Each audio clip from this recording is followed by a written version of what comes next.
Good afternoon, blessed people. Ang topic last Sunday sa church namin is the Lord will provide.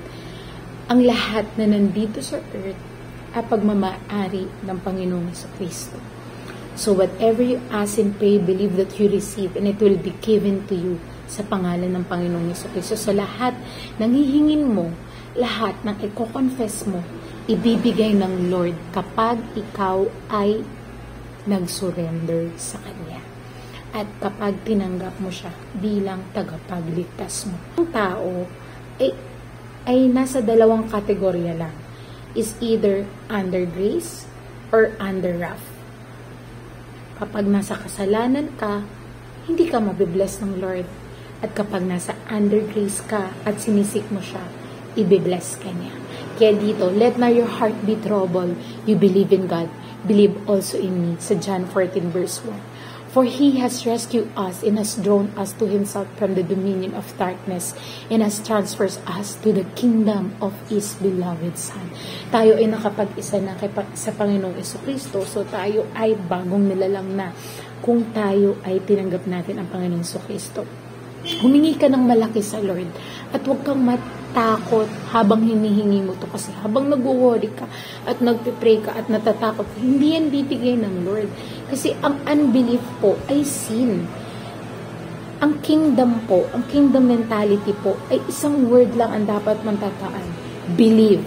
Kung ayaw mo maniwala, ibig sabihin hindi mo makukuha yung gusto mo. Pero kung maniniwala ka sa Panginoong Jesucristo at believe lang ang kailangan mo, maniwala ka lang sa Kanya na siya ay nabuhay para sa iyo at kinuha niya ang lahat ng kasalanan mo at ikaw ay malinis.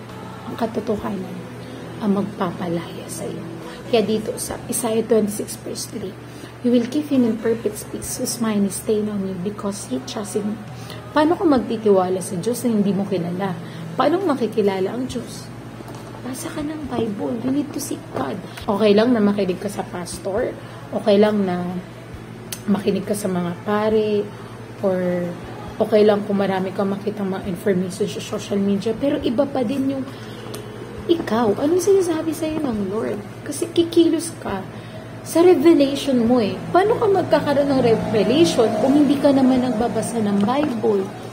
Oh, kailangan natin magbasa po ng Bible para sa sarili natin, para alam natin kung ano talaga ba yung sinasabi sa'yo ng Lord. Kunwari, for example, no, may problema ka ngayong araw, hindi naman nagkataon, nag-open ka ng Bible mo. Di sasagutin ka ng Lord through Bible. Ito po ang salita niya. Hindi siya gagalaw base sa mga sinasabi mo. Gagalaw siya base sa sinasabi niya. Base dito.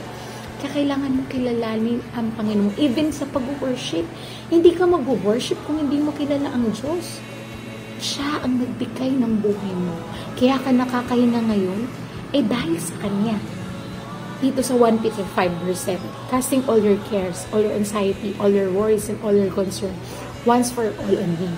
For He cares about you with deepest affection and watches over you very carefully. Tinitignan niya sa langit bawat galaw mo. At ang Panginoong Jesucristo ay nasa right side. Siya ay high priest. Whatever na ilabas mo sa prayer mo, gagawin niya. Lalo't pat nasa kalooban niya. Ibibigay niya ang dapat para sa iyo. Ibibless ka niya. Kaya nga dito, sa Philippians 4:6, be anxious for nothing, but in everything, by prayer and supplication, with thanksgiving, let your requests be made known to God. Anong kailangan mo ngayon? Sabihin mo sa Kanya. Tsaka masarap kausap ang Lord no? There's something pagkausap mo ang Lord na nasasabi mo kung sino ka, no? At tsaka naiintindihan ka niya. And then kino-comfort ka niya. Na sarap sa pakanandang may nagmamahal sa'yo na hindi ka i-judge. Mahal ka lang niya. Dahil mahal ka niya. At gusto ka niya kausap everyday. At alam niya kung ano yung nangyayari sa'yo. Concern siya sa pinagdadaan mo. Kaya dito kay Sarah, Hagar, Ismael, Isaac, Abraham. Alam naman natin, ang pangakong anak, dito sa Genesis 21:9-19, ay si Isaac. So, nagkaroon ng Ismael dahil sa flesh, dahil sa hindi nila pagsunod sa Panginoon. Pero itong si Sarah, pinalayas niya si Hagar at si Ismael. Dahil nga, inaaway ni Ismael itong si Isaac.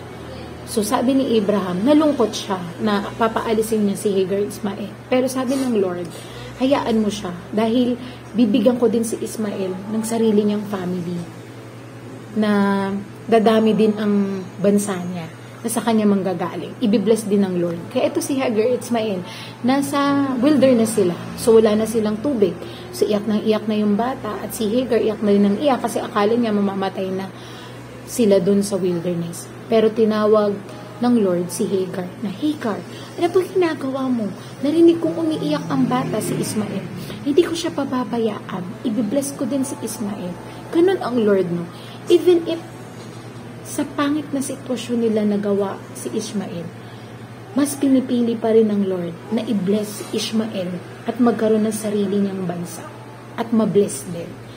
Kahit na anong pagkakamali natin, kapag ito ay ibinigay natin sa Lord ng buong buo, yung desire ng puso natin at lahat ng pagkakamalit natin noon, kapag yan ay ibinigay natin sa Lord, itatama niya yan, aayusin niya lahat. Ikaw ang gagawin mo na lang, susunod ka na lang sa Kanya, magpipray ka na lang sa Kanya, and then magsisik ka na lang sa Kanya everyday kung anong dapat mo gawin. Kasi kapag may pinapa-vision sa'yo ang Lord, kailangan dun ka na lang mag-focus. Lord, anong dapat kong gawin today?